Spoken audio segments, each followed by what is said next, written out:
Welcome this evening. Thank you everyone for joining us this evening. We are meeting today on Ngunnawal country, and I acknowledge the Ngunnawal people as the traditional custodians of the land in which we're meeting this evening, and also acknowledge their contribution to community, healthcare, and also end-of-life journeys. I also like to extend my respects to any Aboriginal and Torres Strait Islander people attending the session this evening. Welcome everyone. This is number 4 sessions of a 7-part end-of-life webinar series, end-of-life in primary care webinar series. We've had 3 great sessions so far on end-of-life law for clinicians in ACT, end-of-life discussions and goals of care and advanced care planning, and then last week, primary and specialist palliative care.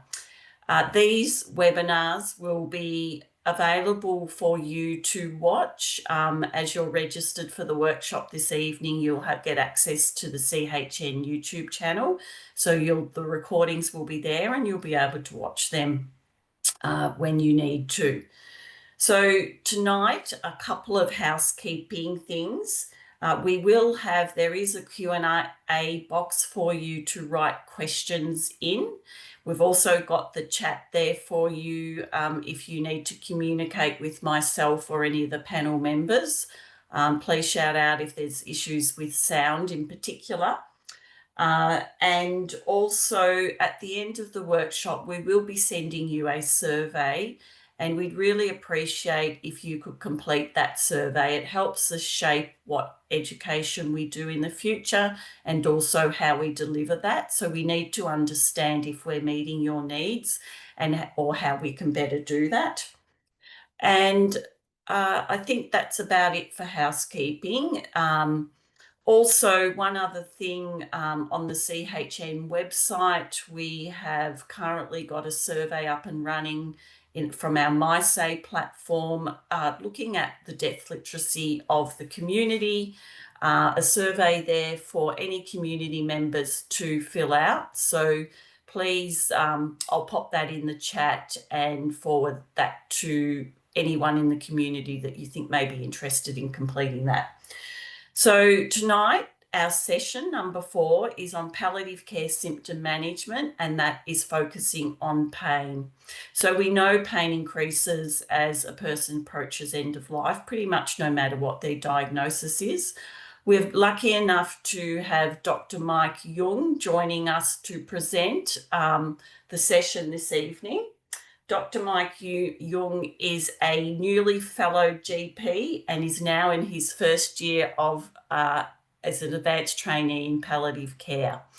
Mike also went to ANU, so has completed his med school in ACT and all or most of his placements, and then as a JMO working at Canberra Hospital, so has a really good grasp of the healthcare setting across the territory now, also having worked in general practice for 2 years. So welcome, Mike, and thank you for generously offering to present tonight, and I hand over to you. Thank you. Thanks for having me, everyone. So I'm, like Roz says, I'm just a newly fellow GP and first year of my Palcare AT training. I've made these slides up with a very clinical picture in mind. So understanding we have a bit of a broader audience, I might try and make it a little bit more truncated, and we might not go into as much detail as I was planning, unless that's something that everyone really wants to. So if there's too much or too little, just maybe feed it back to Roz, and then we can just be a little bit more or less clinical as we go on. Okay. So I guess to really start off, so we've got the objectives that I had in mind for this session were just to appreciate some aspects of history and examination and the workup of pain. So this is really coming from a medical perspective, if you will. So it's sort of our medical history, what we'd be really looking for, and what I'd be really hoping that people would be sort of picking apart if that's in primary care or if it's at the hospital as a as a on the ward registrar, something like that.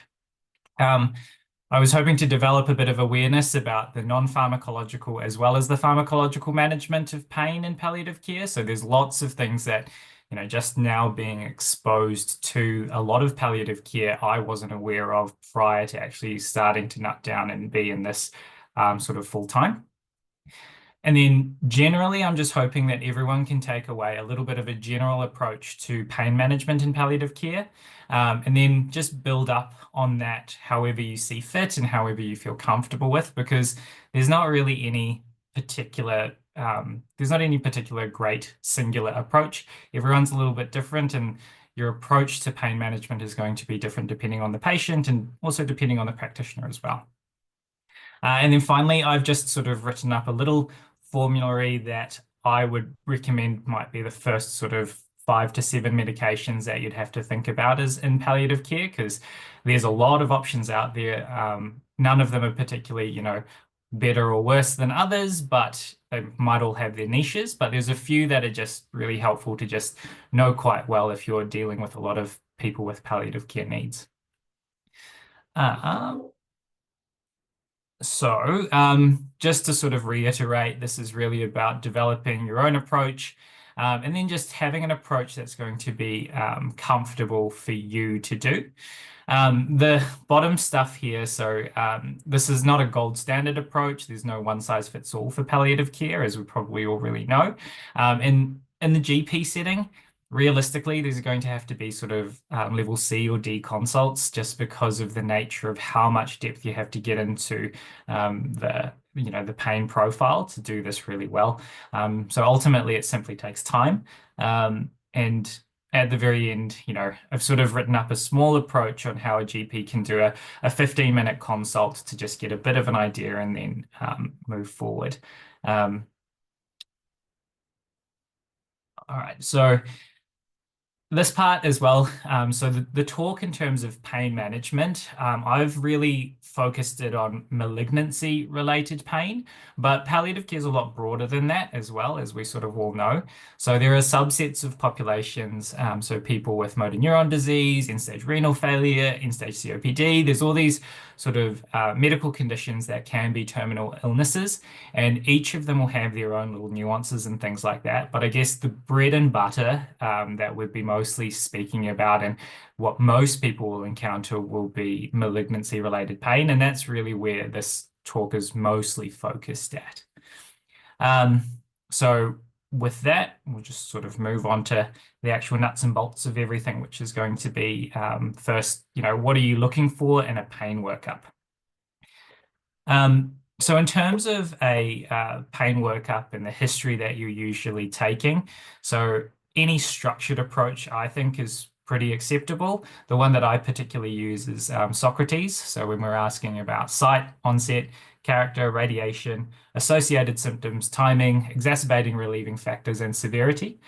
This is something that we use in medical school a lot, and knowing that there's sort of more people out there listening at the moment who maybe haven't gone through that medical training. Is that something that you'd like me to expand on a little bit, or is it something that you're all pretty familiar with?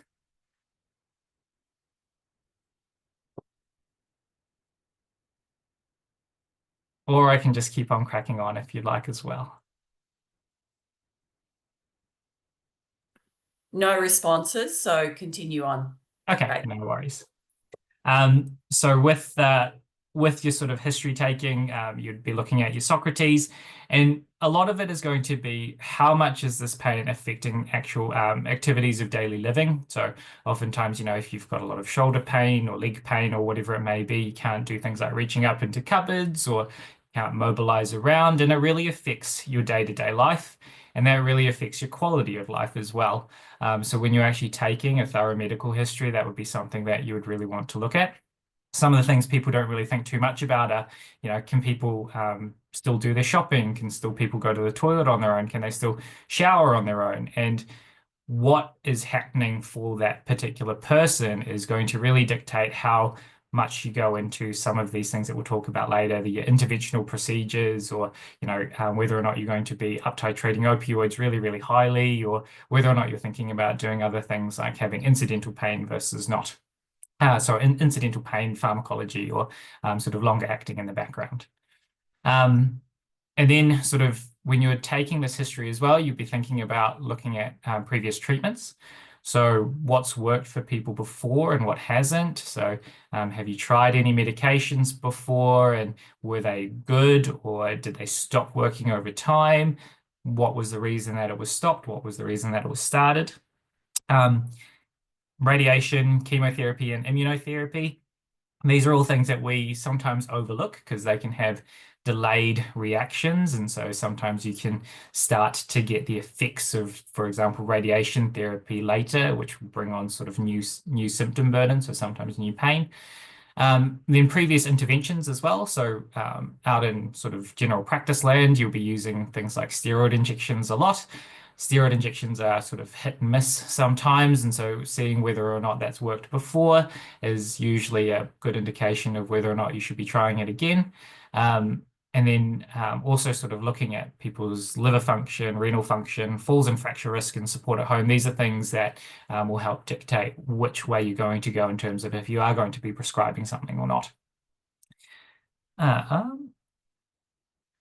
So really the biggest thing in the history, so the reason that you sort of dwell on it so much, is that you really want to figure out what the underlying cause of the pain truly is from. So oftentimes we'll have, cancer and bony pain, and that tends to have one way of sort of being treated. But people who have cancers, they can also have other sources of pain as well. So you can have your musculoskeletal or soft tissue injuries, you can have your osteoarthritic pains, you've got neuropathic components from if you've had issues with your spine before, or if you've got diabetes, whether or not you've got a diabetic nephropathy. And then sometimes people actually just have chronic pain and it's not really related to the palliative diagnosis. So these are all things that can sometimes sort of meld together, and they can be quite hard to discern, but it's quite important to discern them because that's really going to change what you're doing and change your management of things quite significantly in a lot of times. And then part of your history as well, so this is more again for the really clinical people out there, is you want to have a look at the imaging as well, because that will really help you sort of figure out, well, is there sort of maybe bony disease where there's pain there, because we've seen it on the radiograph, or and how much disease is there? So is the entire liver full of metastases, or is it only a single lesion? If it's a single lesion, it might be more amenable to certain interventions, which we'll talk about a little bit later. And maybe that it's really diffuse, and so you'd actually need maybe a chemotherapy for it or something like that, or maybe there's not a particular cure or workup for that particular part of pain. So these are things that I would really implore people to think about and be quite conscious about when they're taking a history of pain from someone. Another big thing is that, rightly or wrongly, oftentimes as people are sort of changed from goals of care, which is active, where we're doing a lot of treatment of people, and then they're changed to what we call the comfort care pathway. A lot of people will just hard stop absolutely everything. So that includes, antihypertensives or beta blockers or diuretics. They all just stop because now someone is magically on comfort care, and so it doesn't mean that it means that they don't need these anymore. But a lot of the time, if this happens, then you can start to get side effects from the things that they were actually sort of treating underlying as well. So figuring out if there's any recent deprescribing is always really important as well. So I've just written a few examples here of a couple of things that are really common. So sometimes people say, oh, I've really started to get a bit of sort of central chest pain, and you find out that, maybe the beta blocker or calcium channel blocker has been ceased very suddenly, and they've just started to get sort of angina pain again. Or, people will start to get a lot of fluid build up in their arms or their legs. And that's just because the diuretics have been stopped. And so restarting those things, even though they're not necessarily, pain relievers, they actually do have a big effect on the patient themselves as well. And just because you're not sort of treating those things for the purpose of prolonging life doesn't mean that they don't have quality of life benefit in them as well. So just have a think and be sort of active in your thinking when you are starting to deprescribe is what I would recommend from that. Um, and then, so the next part is your sort of physical examination, and generally this will be dictated by what's in your history. So this is sort of where that review of imaging is really quite important. So, if you're finding that someone has a lot of shoulder pain and then, you press it and you can say, they say, yep, that's really sore. It feels like it's right there deep down in the bone, but you've got a scan and it shows that there hasn't had any, there's no sort of metastases, no metastatic deposits there and things like that. You'll probably have a bit broader of a differential in terms of, are you thinking about rotator cuff tears instead? Is it a musculoskeletal origin? Should we be thinking about doing, should we be thinking about, sending someone to physiotherapy rather than starting up things like opioids for them? So it's really one of those things that, you should be thinking about and sort of correlating with all of the information that you've got together. If it's in sort of a neuropathic type of a pain, so if they're describing it as sort of burning, stinging, moving around, electric shocks, then you sort of think about, well, whereabouts could it be coming from? Is it a nerve root that's causing the pain? Is it your classic, sciatica type of a pain maybe? Or is it, coming in a particular dermatome? For those of you who are a little bit sketchy on the dermatomes, so each of your nerves they supply an area or a patch of skin. And so when you're doing your physical examination and someone's saying, oh, yep, it's just shooting all the way down this way, sometimes there's an actual nerve root that can potentially be intervened with that could help with managing that level of pain in that particular situation. There are a few other things as well. So sometimes we do particular nerve blocks for specific types of cancers. The most common one that you would sort of see would be people who have really severe pain from pancreatic cancer and pancreatic sort of head masses.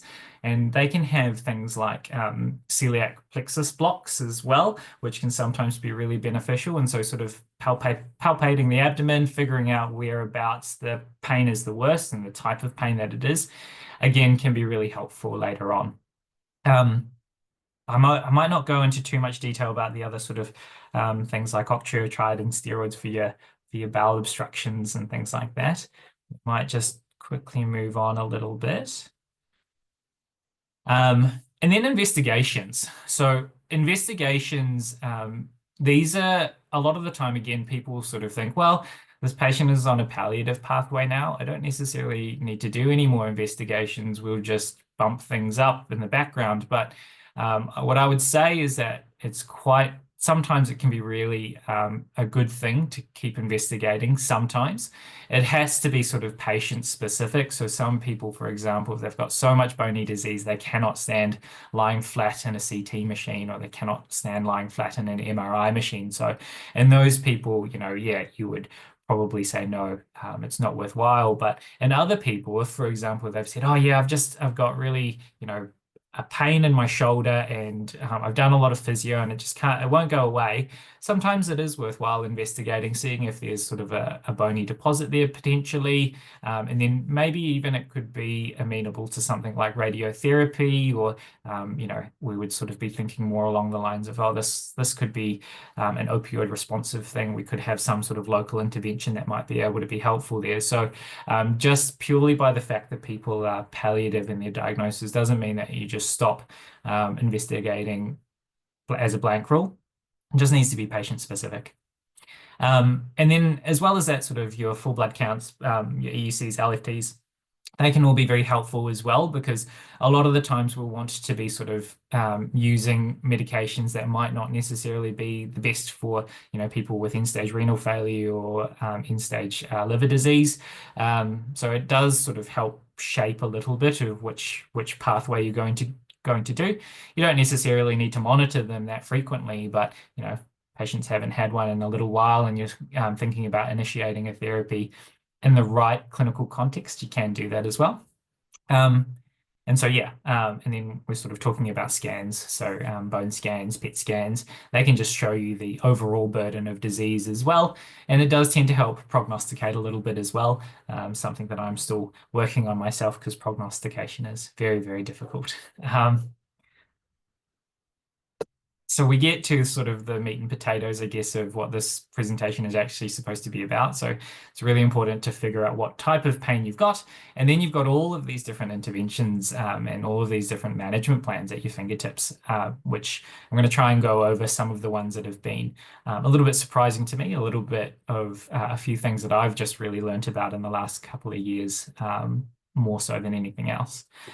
So your non-pharmacological management of pain in palliative care. So one of the really biggest things is that we should be trying to manage expectations of people. So it's if you're telling someone that they're not going to experience any pain at all, generally that's too high of a bar to set.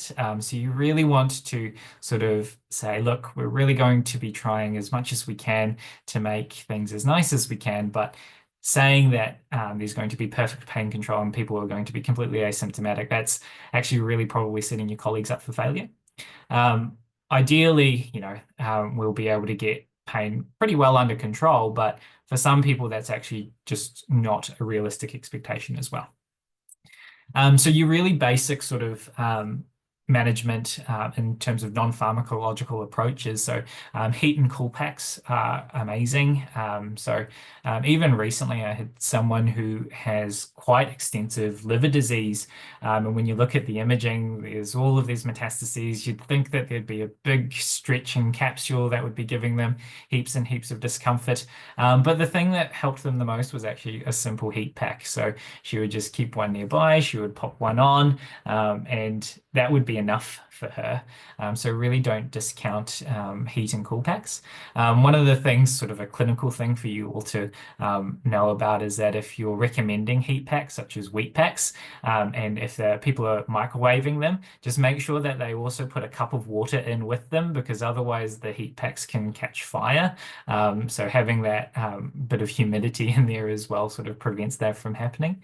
And there's also electronic heat packs. So you've got your old hot water bottles and things like that. You've got your wheat packs, but you can get these electronic ones that have a bit of a jelly medium in the middle of them. You put them on a charger, they just heat up, you take them off, and they're just reusable and quite quick to do. So those can be really great. So TENS machines. So what these are is you can buy them over the counter, so at pharmacies and things like that. And they just sort of make a little bit of electrical stimulation over a particular area, which will cause a bit of muscle contraction. There's mixed evidence, so there's not a whole lot of sort of good quality randomized controlled trials and things like that that say that they're fantastic, but sort of anecdotally, if they work for someone, they work, and if there's it's relatively cheap as well. There's not very much risk in it. People can just buy them themselves, or I think every now and again at Canberra Hospital and maybe even North Canberra Hospital, they sometimes will, physios will sometimes have a few that they can put online. Sometimes they nick them from the ONG units as well in the pelvic pain clinics. So they are available. They're about 50 or 60 bucks. And again, it's a nice, simple, give it a try option that's probably not going to harm people. Massage. So massage in the palliative care population can be really helpful as well, especially for people who have lost a lot of their muscle, so their ability to move. What happens with that is that when we walk or when we move our legs, our muscles will pump some of our some of the fluid that builds up in our legs, and it moves some of the lactic acid. Having someone do some massage and things like that will actually help remove some of that lactic acid as well. So it can be really helpful. Excuse me. We also have psychological techniques. So most of the general practitioners will probably be aware of active listening, motivational interviewing, mindfulness, and distraction exercises. These are all really helpful psychological techniques that if someone who is in pain comes to you, you can employ these techniques, and the mere act of letting them sort of get it off their chest and having someone active and present and listening and caring about them, that can be quite therapeutic in and of itself. Because oftentimes, there's a bit of that fear of, oh, I'm just putting it on, or I'm just, I don't quite, I don't quite know how to say how much pain I'm in, but I'm in a lot of pain, and it can just be therapeutic having someone actually believe you and listen to you. And then you've got some more sort of formalized interventions. So that's cognitive behavioral therapy, or CBT, acceptance and commitment therapy. And then hypnosis actually has a little bit of sort of evidence base behind it as well, which can be quite helpful. And these will be people you'd have to sort of find particular practitioners. So most psychologists will be able to do your CBT and acceptance and commitment therapy. There are a few hypnotherapists around. One of the palliative care consultants is learning how to do it at the moment. But there's also a few other hypnotherapists around in Canberra as well. But you just sort of have to try and find someone who's done the training for it. And then there are also a whole bunch of other psychological interventions as well. Don't claim to be an expert on any of on any and all of that, but there's certainly extra things out there. And it's a huge part of that sort of pain management and sort of that expectation management as well. So then we've got our psychosocial allied health, really. So at Clear Holland House, we have social workers. The social workers that we have there are trained in counselling, and they also can do some CBT. Some of them can do CBT. We have access to sort of home supports. Sometimes they can help organize respite. So in the sort of last 6 weeks of life, I think they can organize quite a lot of home support for people, even if they're quite young. They can help navigate aged care systems as well. And then they can just help with family members, so managing anticipatory grief, bereavement, and things like that. Spiritual care wise, we have spiritual care workers as well. They're non-denominational. So even if someone is just vaguely spiritual, rather than having a specific religion, they can be really helpful. And they're linked in with a lot of the local religious organizations as well. So they can be really helpful to just meet that sort of pain and fear of sort of the beyond, I guess, and those religious needs that people will have. They, like social work at Clear Holland, they can manage anticipatory grief as well as bereavement as well. And then we've got our other allied health members as well. So physiotherapy, so incredibly helpful for long-standing pain issues, muscular injuries. Physio is really great because not just for pain, but for energy as well. So energy conservation, breathing techniques, and prolonging independence, improving balance so that we can prevent people from having falls, which will cause chronic pains and issues with sort of the overall trajectory of their disease. And then you've got, the ability to make braces, collars, splints for pain relief as well, and recommending all of those sorts of things. Movement aids, they're all really great stuff to have. Occupational therapy, so pressure area relief equipment, cushions, so Roho cushions, air mattresses, hospital beds, setting up the home. All of these things will contribute to reducing pain in the longer run as well. And we actually have lymphedema clinic as well, which is where people often have issues with edema from, chemotherapies or from their actual disease themselves as well. Having compression options, so frotties, full compression. So these are sort of things that will help reduce edema in particular limbs. That can be really, really helpful for managing pain because you've got swelling and then you've got pressing on the nerves inside those compartments, and you've got sort of leaking out, and that's all very painful, and lymphedema clinic can help with that quite a lot. And then even things like educating about what they call manual lymphatic drainage, but colloquially it's called lymphatic massage. So they can teach family members how to do that as well, which is pretty amazing. Then Then there's some alternative things as well.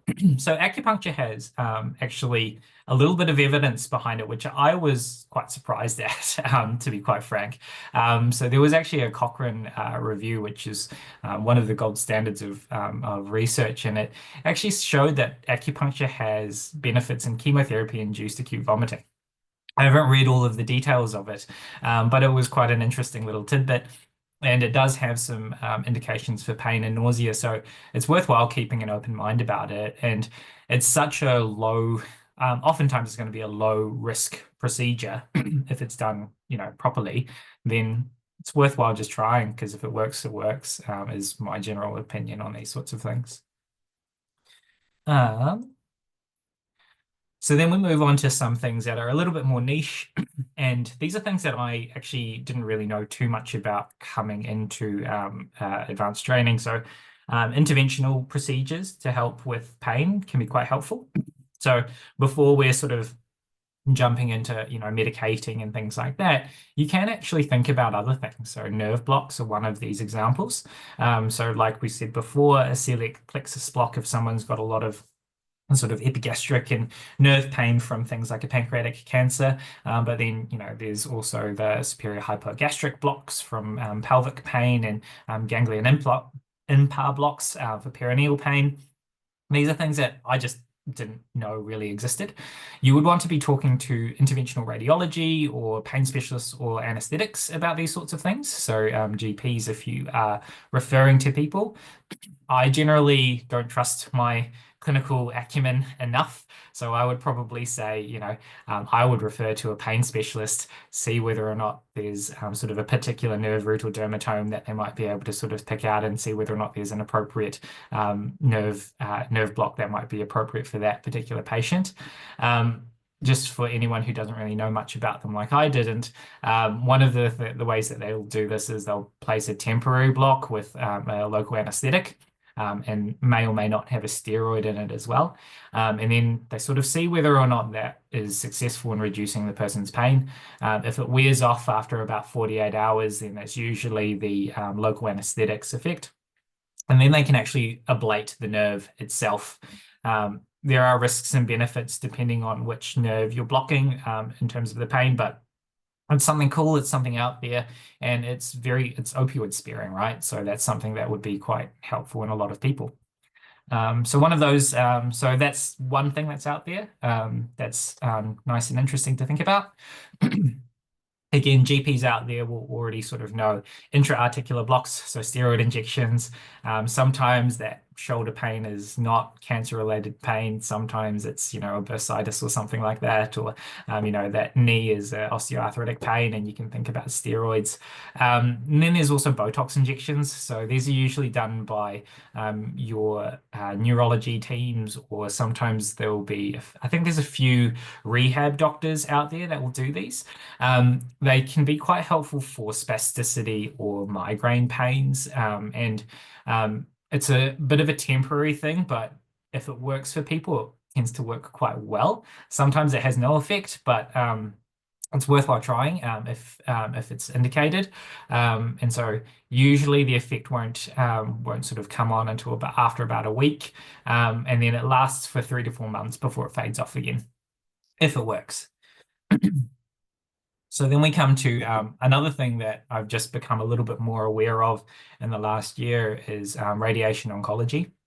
So people with malignant disease, so metastatic deposits and, bones all over the body and things like that, they can sometimes be amenable to a bit of palliative radiation. So what that is they have all these, pretty cool lasers and things like that, and you can target very specific areas. It's getting to be quite good in that you can target very specific lesions. So solitary lesions are quite good at with radiation therapy. If it's more widespread, it's harder, because then you'd be irradiating a larger proportion of the body. It does have some drawbacks in terms of some of the surrounding structures can sometimes get damaged as well. But if there's sort of a particular spot, so a particular bony lesion, for example, so a spot of malignancy that is in one of the bones, sometimes it's really good to sort of think about radiation oncology, because targeting that particular point of pain can be more helpful than sort of giving medications that sort of cause pain relief more widespread. So definitely worthwhile thinking about. And that's it for the non-pharmacological things that I sort of put in here. I guess maybe one of the nice things to do at the moment would be, does anyone have any sort of questions about non-pharmacological stuff at the moment? And then maybe Michael and I could try and answer any questions. Great, thanks, Mike. Really interesting. I've popped in the chat just one of the links I found to electric heating pads and the TENS machines. So I'll pop those in the link. Any questions for anyone or comments on that you'd like clarification about?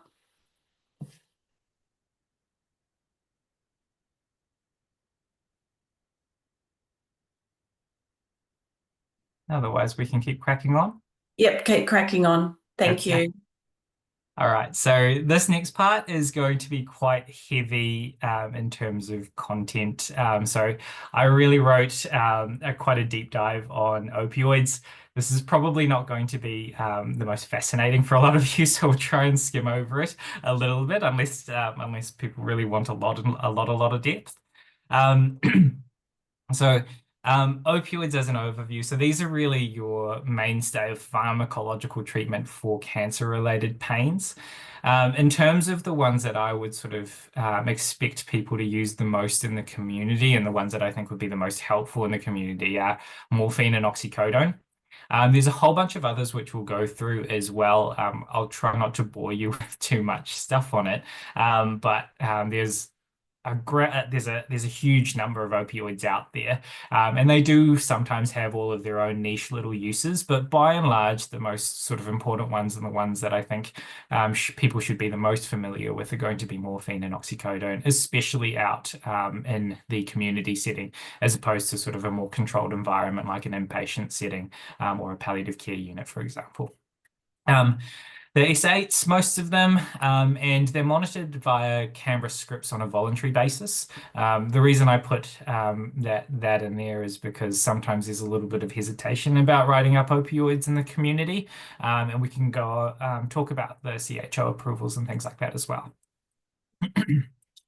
So the CHO approvals, so a lot of the time people will be a little bit worried about getting CHO approval before writing up medications for the first time for palliative patients. So starting a treatment of oxycodone or starting a treatment of hydromorphone.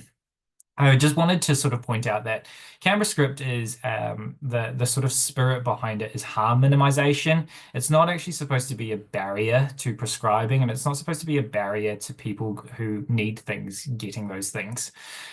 So in my practice, I'm pretty happy to write a short limited supply script for people while waiting for CHO approval for ongoing palliative care needs. And I think if you've got a letter from a palliative care specialist as well, I think every single one of them would back you up and say, well, I wrote this letter to this GP, and the fact that they wrote up some morphine for them is completely reasonable.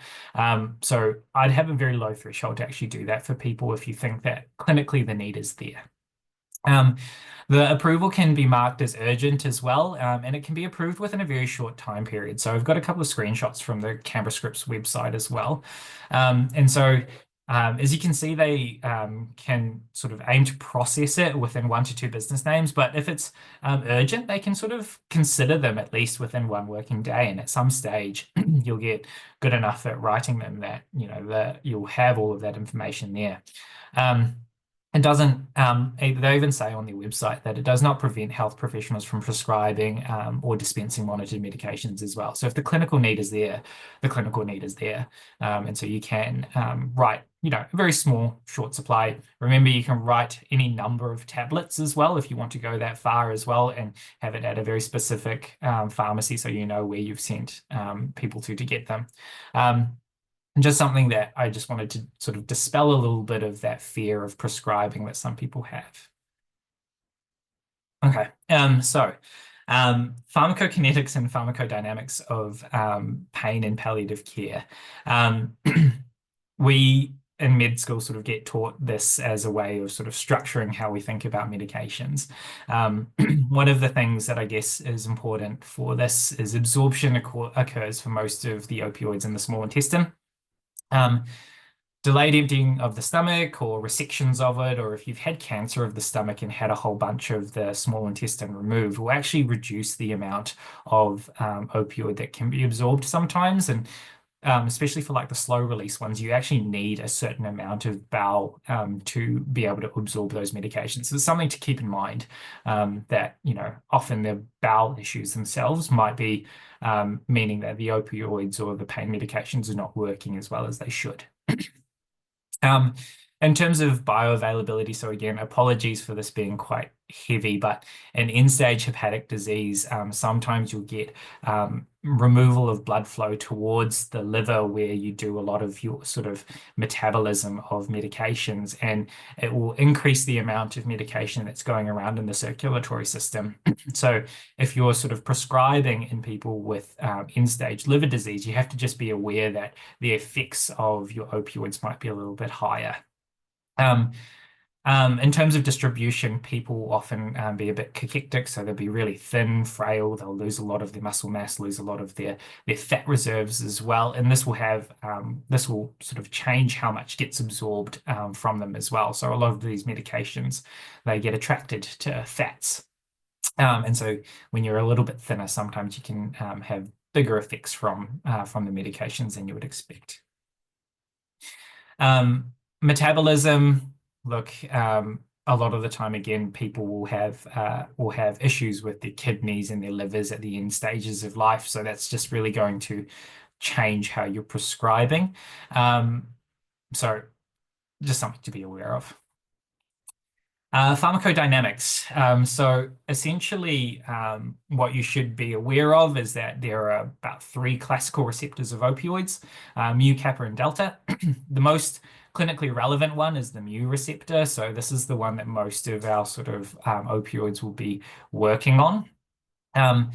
Primarily, things like morphine, they're going to be really strong mu receptor agonists. So they activate the mu receptors.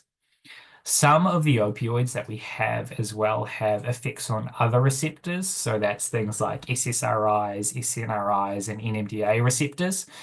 So the examples that we've got here are tramadol, tapentadol, and methadone. And some of the opioids are only sort of partial mu agonists. So that's things like buprenorphine. This will change which ones are sort of the more appropriate ones to use in palliative care settings. Side effects. So look, there's dozens and dozens and dozens of side effects from opioids that are all listed. Any medication will have side effects, but I've sort of tried to highlight a few really important ones. So nausea is very common, and if you're initiating a opioid for the very first time, sometimes it can be helpful to co-prescribe a as required antiemetic just in case they're having people will have quite sort of significant effects of nausea from the opioid. We'll talk about that again a little bit later. Constipation, there's an old saying in medicine, whoever prescribes an opioid prescribes the aperient as well. Then obviously the sleepiness, sometimes people get a little bit confused. Sometimes people have hallucinations, or hyperalgesia is one that we should be aware of when we're writing up these types of medications.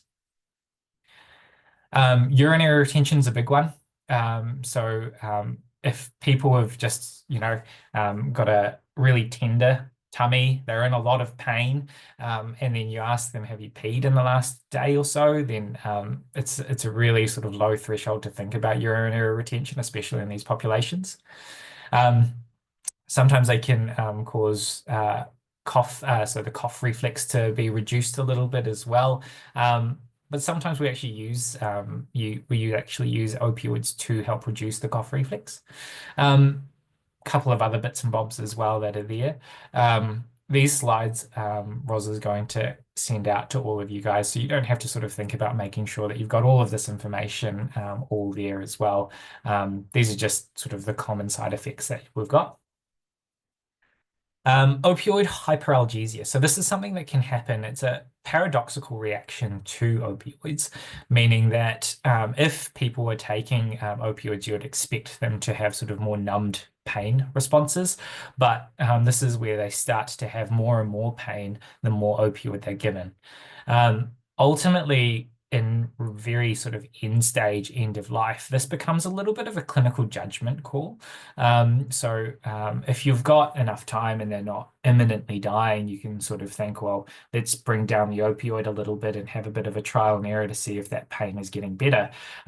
Sometimes, though, at very end of life, you're kind of stuck thinking, well, is this now a terminal event versus not? So it's really about sometimes a bit of a clinical judgment call and whether or not you want to just trial a slightly lower dose or not.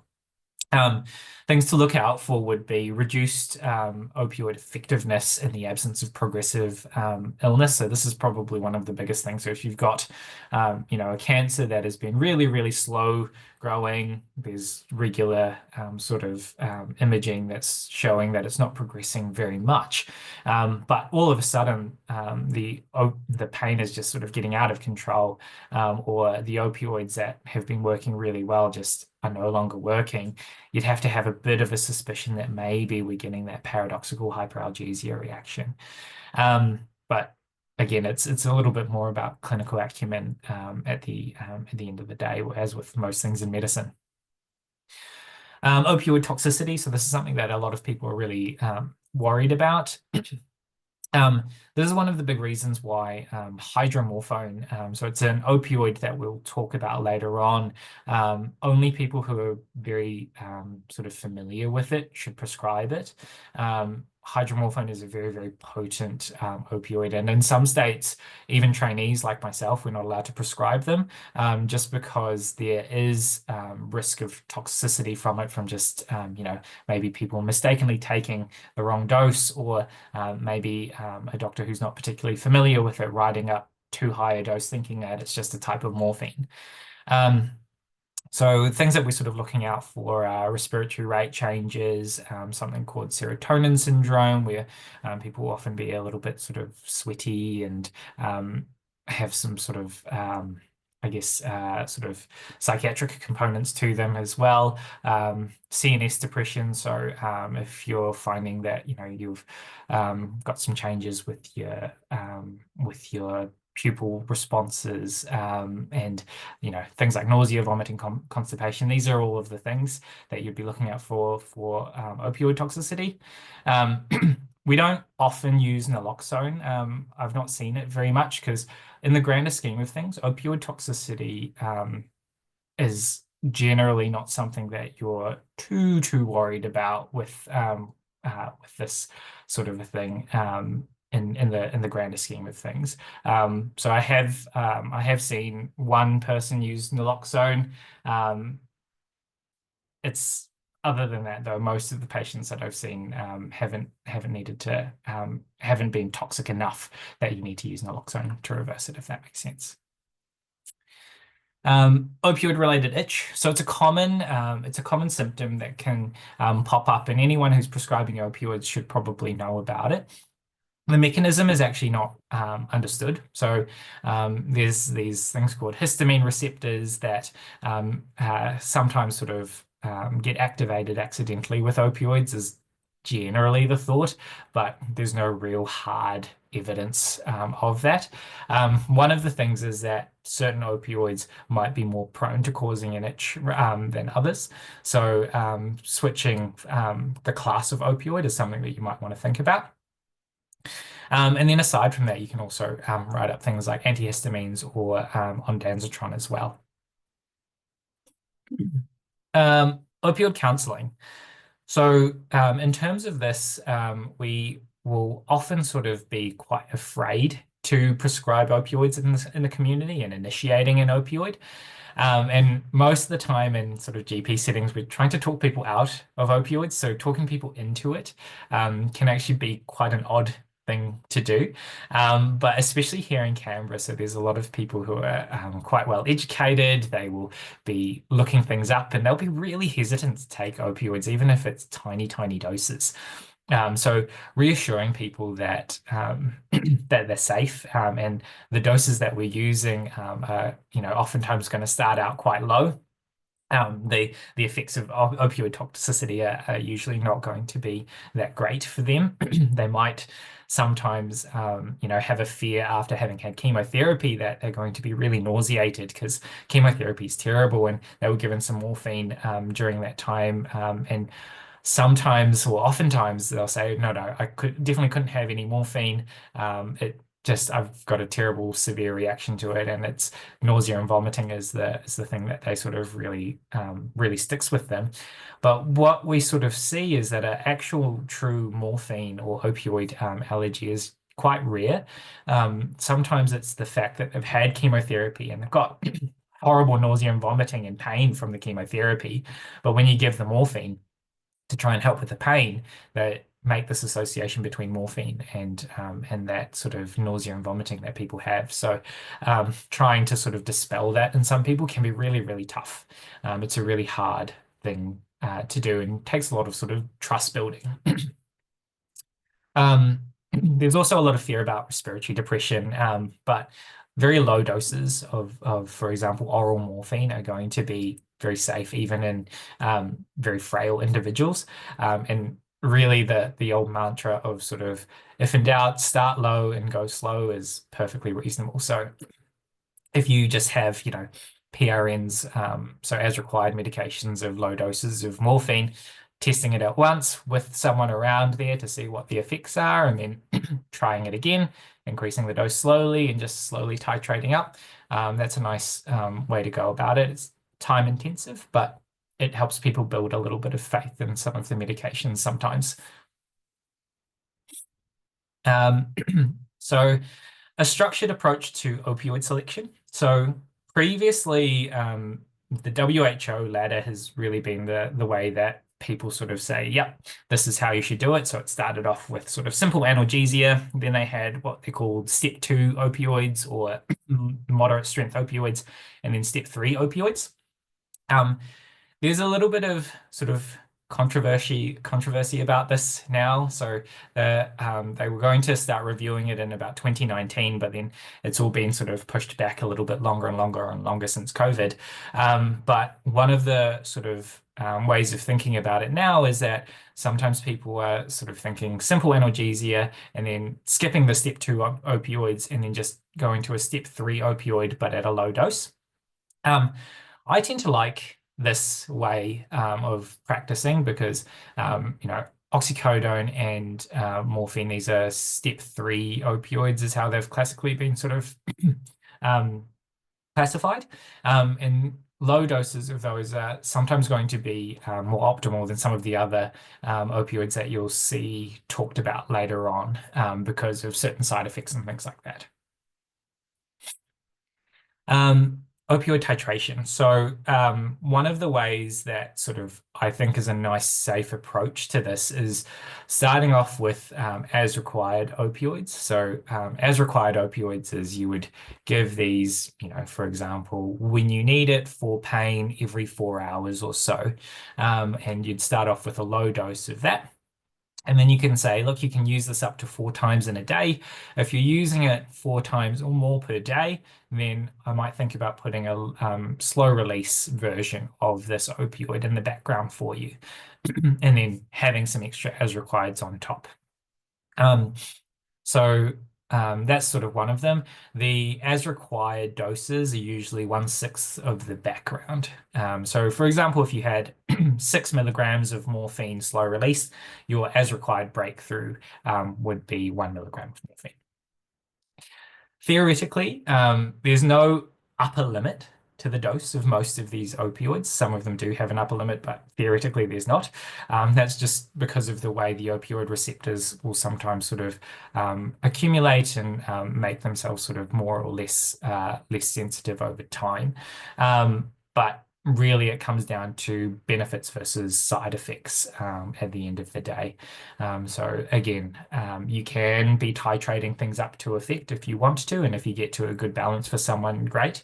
But In practice, I would sort of be thinking if you're getting to higher oral morphine dose equivalents, then and if you're rapidly escalating, then that's probably time where you would think about, oh, I'm probably not managing this in the community setting. Might need to get a little bit of specialist input there now. Opioid rotation. So opioid rotation is again something that I didn't really understand much before coming into Palcare. And it's a really important part because what you need to know is that all opioids or most opioids will have what we call an oral morphine equivalent.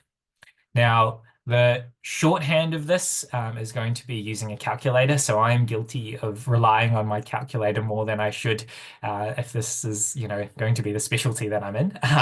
But I quite like using NPS Pallimeds, which essentially you just punch in the number of what you're wanting, and then you can just put a conversion to another one. Now, this is what we call a direct conversion. And really what I want you to take away from the knowledge about opioid rotation is that you should be dose reducing most of the time when you're switching from one opioid to another. And usually that dose reduction is between 20 to 50%. The reason for this is if you remember back to those opioid receptors, so you've got your mu, your kappa, and your delta, each of the different opioids can have different amounts of effect on each of those different receptors, but also different people have different biological makeup. And so some people actually have, more of a response to specific opioids than others. And so when you go from one to another, the new one that you're going to might actually, for that particular person, have a greater effect. And so you can have those issues of opioid toxicity. The next sort of coming up part is going to be about very specific opioids. And I've put the oral morphine equivalent down in the bottom of the slide, as well as the oral to subcutaneous conversion factor as well. There were a couple of chats that popped up. Did you guys have particular questions about those, or? Hi, Mike. It's just me. I've just popped those two apps. Okay, great. No worries. The good thing about the opioid calculator from Faculty of Pain Medicine is that it will show you some of the dose reductions as well. So the Pallimeds app doesn't do that. It just does a direct conversion, whereas the Faculty of Pain Medicine will say this is what it would be if it's a 10% reduction, a 20% reduction, 30% reduction. All right, so morphine is one of the ones that I would implore prescribers to really know a lot about. And anyone who's actually in palliative care, you should know a fair amount about morphine itself. So it's a strong mu receptor agonist, and it comes in a lot of different forms. So it comes in oral liquids, tablets, slow release, subcutaneous, IV. This is one of the great reasons as to why morphine is quite helpful. And other than that, it's because all of the opioids are standardized to equivalents of morphine as well. So if you're going to be prescribing one for ease of use, then morphine is going to be your go-to. The immediate release form has a peak effect within about an hour, and it has a half-life of about 2 to 4 hours. For people who don't know what a half-life is, it's the amount of time that it takes for a drug to get to half of its concentration. So it's sort of a measure of how much the body can excrete all of that medication. So that's the immediate release form. The slow releases have a peak of about 3 to 6 hours, and you can have it in twice daily dosing or even once daily dosing. It is cleared by your kidneys, so reducing the dose for people in kidney failure is a good thing to do as well. Keep that in mind. So I've got some suggested dosing regimes and things like that, but I guess you guys can look at these if you're interested in them from the slides later. Another sort of medication that we really want you to know about is oxycodone as well. So it's a strong mu receptor agonist, and it's got some delta and kappa activity as well. Again, it comes in a range of forms, which is one of the great reasons why both morphine and oxycodone are really good to use. Liquids, tablets, slow release rectal, subcut, and IV as well. Again, immediate form means the immediate form has an effect between 1 to 1.5 hours, and the slow release has a peak between 2.5 to 3 hours. Again, for anyone who's actually prescribing these medications, having a look at the conversion tables is going to be quite helpful. But just knowing that it's 1.5 times stronger than morphine, and that's how you sort of calculate it out. And remember to do your dose reduction as well. One of the big things about oxycodone is actually Targin. So Targin is a combination of oxycodone as well as naloxone. And the idea is that naloxone doesn't have very much absorption from the gut, and it's supposed to just sort of prevent people from getting constipated. But in our patients, oftentimes people have end-stage liver disease, renal disease. They might be elderly, and they might have some issues with actually having some of that naloxone leak out, so to speak, and get absorbed into the system. And what naloxone does is it prevents the opioids from actually sort of binding to the receptors and actually working. And so really, in the palliative care setting, we really don't generally like people to be on Targin at all, because it's really hard to actually figure out how much of that naloxone leak is working, is happening.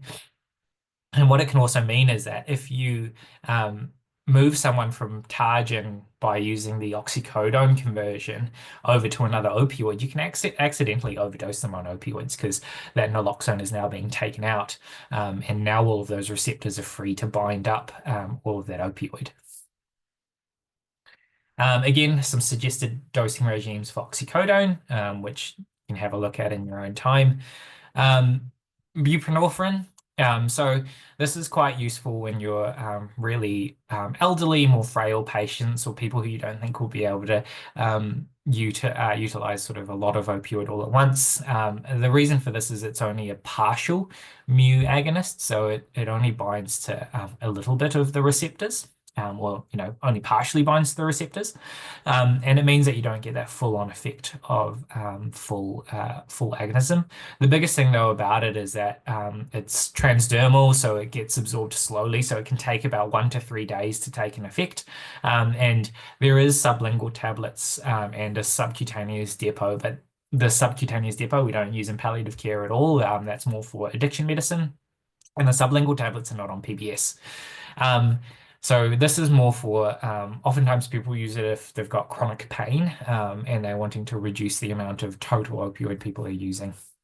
In the palliative care setting, sometimes it can be a little bit helpful. If people have got a buprenorphine patch and they're at the end of life, oftentimes we will just leave it on, and then we will titrate our opioids independently of it, because you can have a bit of a washout period when you take off the patch. It can actually sort of take 1 to 3 days again to really sort of get rid of all of that buprenorphine from the system. Again, suggested dosing regime, but not everyone has to worry about that. Hydromorphone is something that I just want to pull everyone's attention to. So the reason I want to bring your attention to hydromorphone is that it is 5 times stronger than morphine. We use it a lot in people with really end-stage kidney disease or liver disease, because it doesn't have as many what we call toxic metabolites. So when the body breaks it down, the breakdown products, some of them can be active or some of them can be sort of non-active.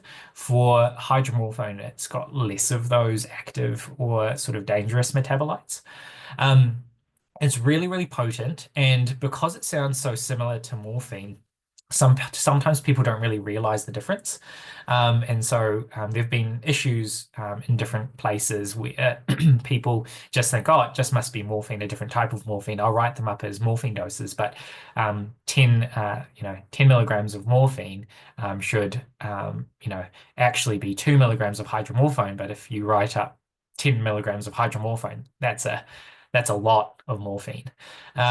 The other thing is sort of people see the low numbers. So, even patients themselves, if they sort of think, oh, I've had 1 milligram of hydromorphone, you know, I'm in a lot of pain, maybe I'll take 5 milligrams of hydromorphone. And so that sort of consistency there is quite dangerous, and it's caused a lot of harm over time. And in some places, trainees can't even write up hydromorphone. So I'd really implore you, if you are going to be using it, or if you do want to use it, because it does have a lot of good use cases, um, just make sure that you're really familiar with it and you've got a family who is understanding of how to use it and understands the risks of it. Um, Fentanyl, so we've got fentanyl patches, transdermal, intranasal, sorry. There's lots of options of how to use it as well, but the biggest thing for you to sort of take away from this is more than 30 milligrams of oral morphine equivalent as background is when you start to introduce the idea of fentanyl patches. You can have, so it's quite a high dosing of morphine, if that makes sense. Um, with the lozenges and the tablets, they have a bit of a higher addictive potential than others, just because you take it and you get quite a quick effect from it. It's got a fast on and off. And it's quite difficult to actually convert. So I even now I don't use fentanyl a heck of a lot because I'm not particularly confident with it. So I would implore you to, again, if you are going to be using these out in the community, make sure that you're quite familiar with them, because it can be really difficult to convert, for example, the sublingual to the oral amount of morphine. We get to some of the more interesting opioids with tapentadol. So these are the opioids that actually have effects on other receptors as well. So tapentadol it's a mu agonist, it's a noradrenaline reuptake inhibitor, and it has a low serotonin reuptake inhibition as well.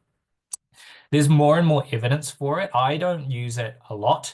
The fact that it has the fact that it has no serotonergic effect, but it does have noradrenaline effect, means that it can be quite helpful as sort of you get a bit of a neuropathic component sometimes from it. People are starting to use it maybe a little bit more in breathlessness as well as pain, because the pain relief that you'll get from tapentadol is not going to be necessarily as strong as some of the other opioids, but because it's got the noradrenaline part of it as well, sometimes if there's a neuropathic component or even an anxiety component to things, sometimes it can be quite helpful in that regard. Yeah, it's just something to watch, so it's quite an interesting one. Tramadol is similar in that it has extra effects. So it's got the mu agonist, and then it also has serotonin and noradrenaline. This is actually a little bit of a negative effect for tramadol because it causes SSRI effects. It means that you really have to watch out for serotonin syndrome, and it means that we in Palcare don't often use it because a lot of the other medications we use will also contribute to serotonin syndrome. Codeine, the long and short of codeine is don't use it in palliative care. It's really variable and it's very constipating. And the way that it works is it's a prodrug that gets turned into morphine by your body. So you should just use morphine instead. That's my takeaway. Maybe Michael will disagree. Um, and then something we're seeing more of in ACT is methadone.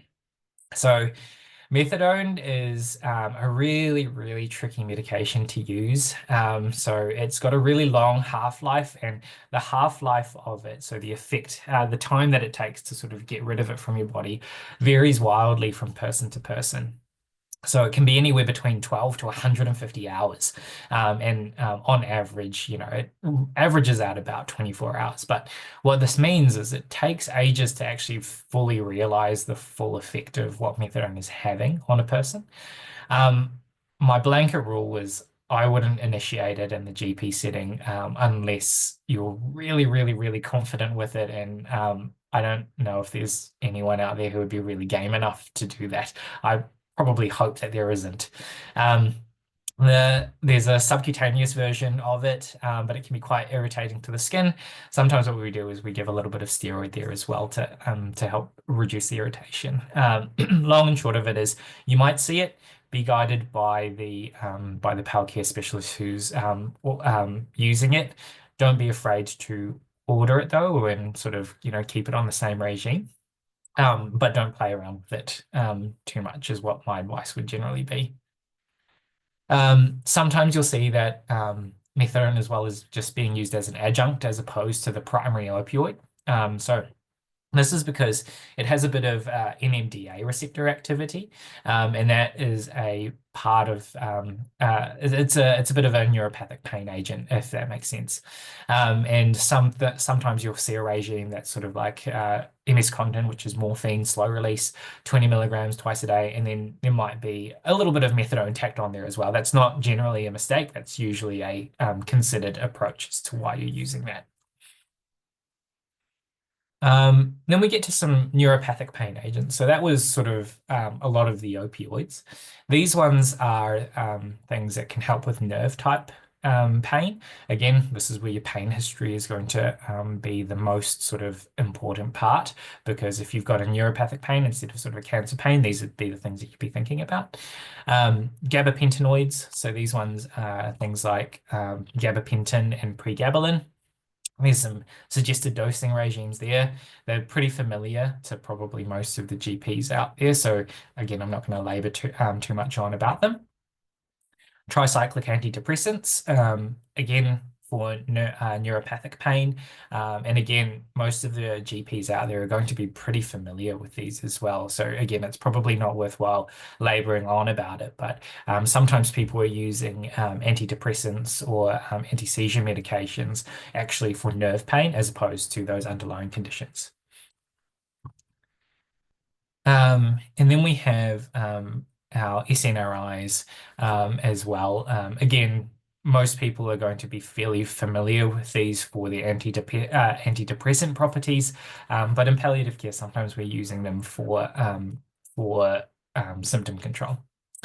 So duloxetine, venlafaxine, again, most people will be pretty familiar with these, I think.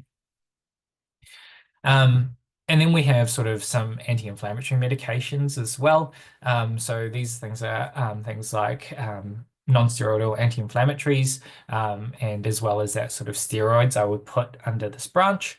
The long and short of all of this is that these medications will help reduce inflammation, but one of the cool things about the non-steroidal anti-inflammatories, so these are things like your ibuprofen, is that they do have an independent pathway that can sometimes reduce pain and the perception of pain as well.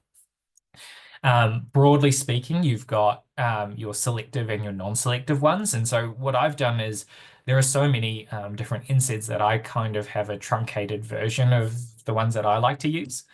So I like these sort of four in the Palcare setting. So we've got naproxen, which is a non-selective NSAID, celecoxib, which is a selective NSAID, ketorolac, which is a non-selective that can be used parenterally. So that means, intramuscular or subcutaneous. And then paracoxib, which is a selective NSAID, and that can be administered intramuscular or subcut as well. And then this is sort of a cheat sheet for people about when to choose which non-steroidal anti-inflammatory, depending on risk factors for cardiovascular disease versus gastrointestinal disease. The very, very shorthand is celecoxib is probably the safest in most instances. And then steroids. So again, there's a lot of information on this slide. I apologize. I was aiming this more at sort of clinician, sort of people will be prescribing these things. But steroids can really help in the same way that non-steroidals can, but they act sort of higher up in the pathway of how they're going, of how they're operating. The one that we use most in palliative care is actually dexamethasone, and the reason being is that there's oral versions of it, but you can also give it subcutaneously later on down the line as well. Yeah, some Palcare doctors will use massive doses of steroids because in America, the United States, they do often use really high doses. We're a little bit more conservative here in Australia. Most people will sort of cap out maybe 8, maybe 16. Some people will be using sort of 32 more and more as well. But I don't see that very much here. Quite helpful for things like GBM, where you've got a lot of edema and you want to reduce inflammation. But generally, we're going to be using it for pain or nausea, fatigue, appetite stimulation. Biggest thing to note, though, is that you want to be trying to be short and sharp with these because side effects from steroids, longer term use of steroids can be quite bad and they can have quite a negative effect on quality of life as well. So one of the big ones is proximal muscle weakness, where people sort of lose the ability to actually stand up and use their limbs as much as they usually would. Inpatient options, we also have things like ketamine and lidocaine infusions. These are sort of some of our escape routes if things are not going well and we're trying to throw anything that will stick sometimes. Ketamine is particularly good for if you've got opioid-induced hyperalgesia. Sometimes just having a break from some of the opioid and having some ketamine can sometimes help reverse that. I haven't seen too many lidocaine infusions. I've seen maybe one or two suggested, but often, in those patients that I did see them in, they were more a trial of last resort. Let's just see if we can try something to help. I have seen them used for migraines, so there's a few neurologists around who really love lidocaine infusions. You might see that, but I haven't seen it a heck of a lot in the Palcare setting. Cannabis is a very hot topic. I have to admit, I don't know much about it. From what I did read, there's pretty mixed evidence at the moment. There's huge variability in the products and the forms that are coming out there. It's something to be aware of, but I guess my position on it would be that I would ask other people for advice on it rather than prescribe it myself. From what I could see, a lot of it is there's quite a lot of evidence that it's good for nausea management, and it's a little bit more mixed in terms of pain and cancer pain, but maybe Michael will be able to talk on cannabis later if people have got questions.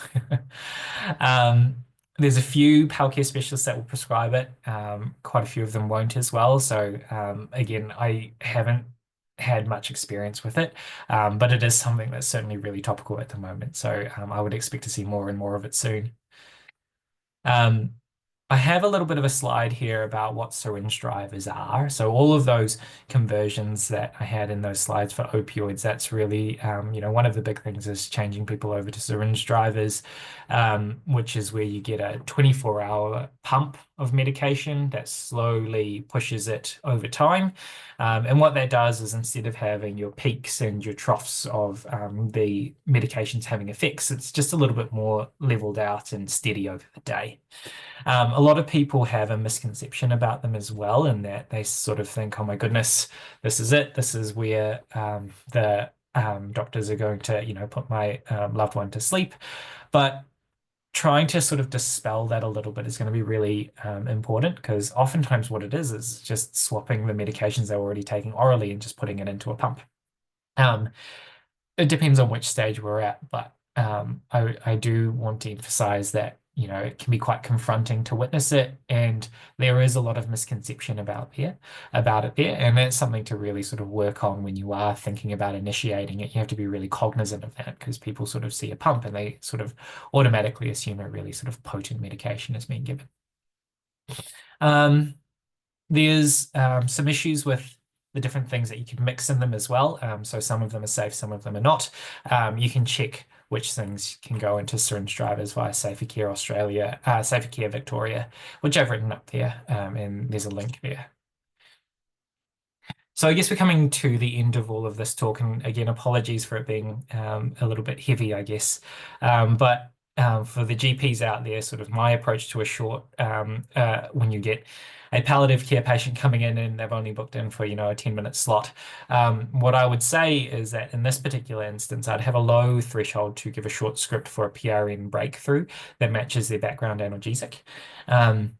I would then just ask them to book in for a long consult to discuss, the possibility of up titrating or changing or rotating and things like that. Because just practically speaking, you just can't get this done within 10 minutes. If the patient is opioid naive, then you can think about just starting an intermittent PRN dosing regime. So the ones from ETG are really safe.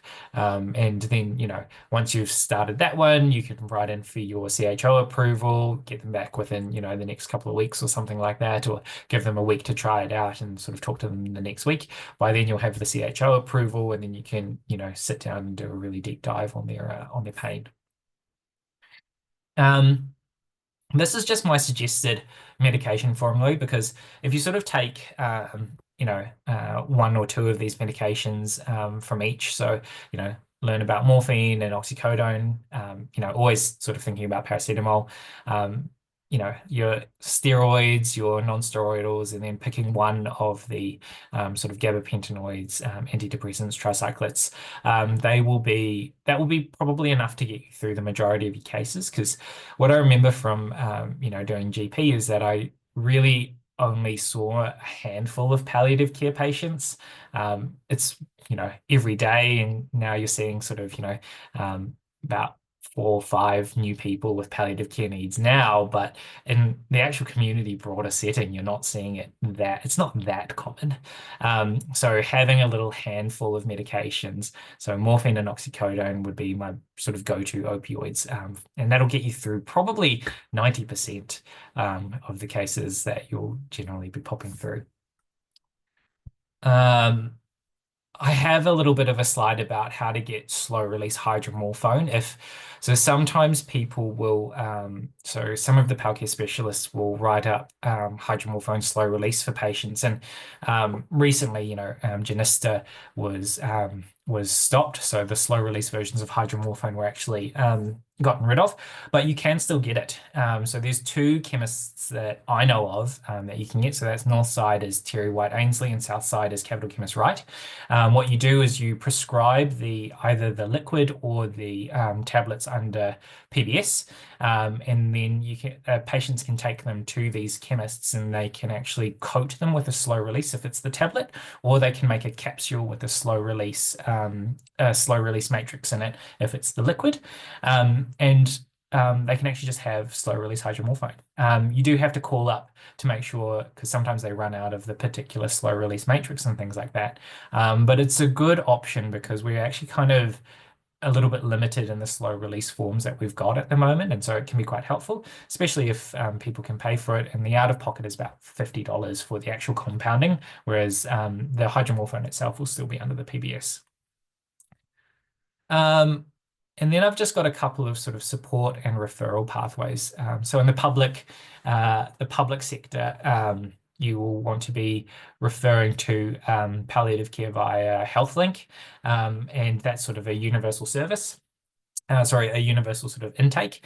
Then they will be sort of triaging it on their side to just determine which of the subsets of palliative care service you'll get. The named provider is going to be Gemma Ingham. So if you're doing a referral to public, just the named provider should be Gemma. A couple of things for everyone in community is that so the service has access to spiritual care, social work, physio, including lymphedema clinic and occupational therapy. But one of the big things that GPs actually have an advantage on is that you have access to your GP management plans, or the newly revamped versions of. And so you have access to speech pathology, which in PAL Care, they don't have a dedicated speech pathologist. They've got some support from the motor neuron disease clinic, but other than that, it's not a general service that is around. Clinical psychology, we don't have at the moment. I think they're trying to work on it, but your GP mental health care plans are going to actually help your patients have access to clinical psychology better than palliative care will be able to provide at this particular point in time. And then podiatry as well, because one of the patients has come through recently and the biggest source of pain for him was an ingrown toenail. And our pal care doctors were like, well, what do we do about that? And so I sent him to one of my GP colleagues to have it cut out. You can also do that for podiatry as well. So there are some things that are actually better done in the community setting than through specialist pal care at this particular point in time. The services that we've got, so just home base is for people who can no longer attend clinic appointments, and for sometimes people who have exceptional circumstances as well. Pal Care Clinic. This is run by a combination of nurse pracs and Pal Care physicians. So this one is the clinic at Clear Holland House. It just requires that people will be able to actually come in and see us in clinic. Peace Team is for patients in aged care facilities. And then there's the Palcare Clinic at Canberra Hospital.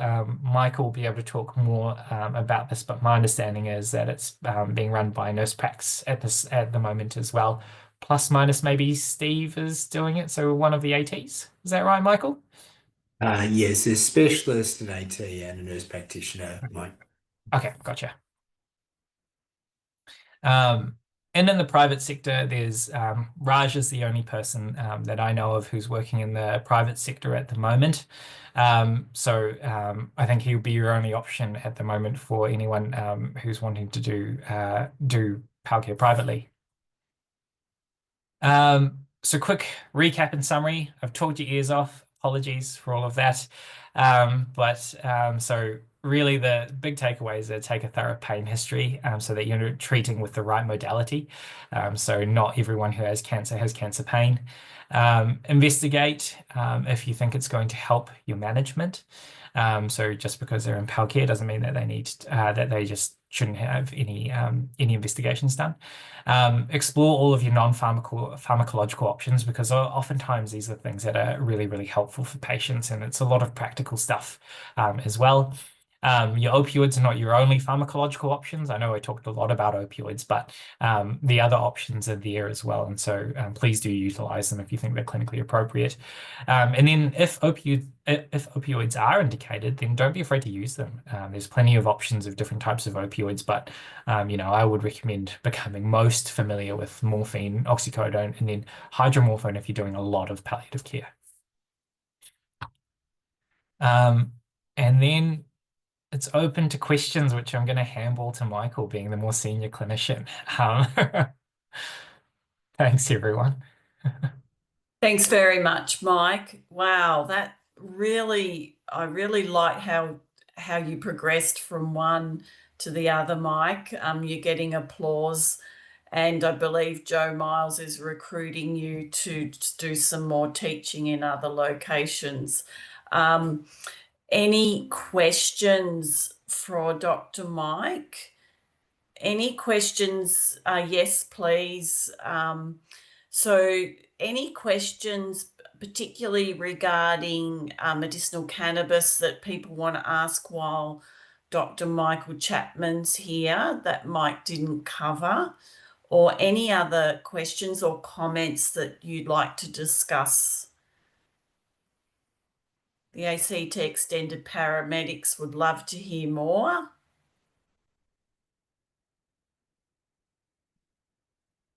Just check in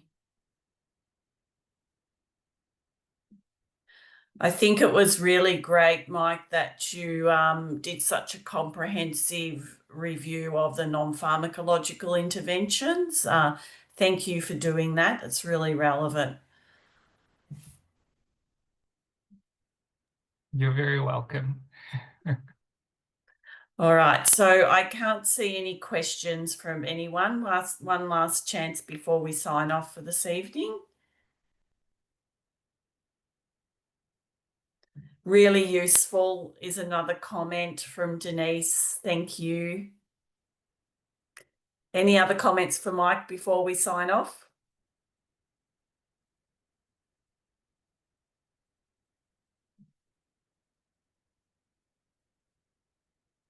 That's it. Great. Okay, time to wrap up. Thank you. I have sent out the PowerPoint presentations to the people that were present in the workshop this evening, Mike, and the recording will go up on our YouTube channel for those who weren't able to make it tonight but were registered. Thank you so much for attending. Okay. Thanks very much, everyone.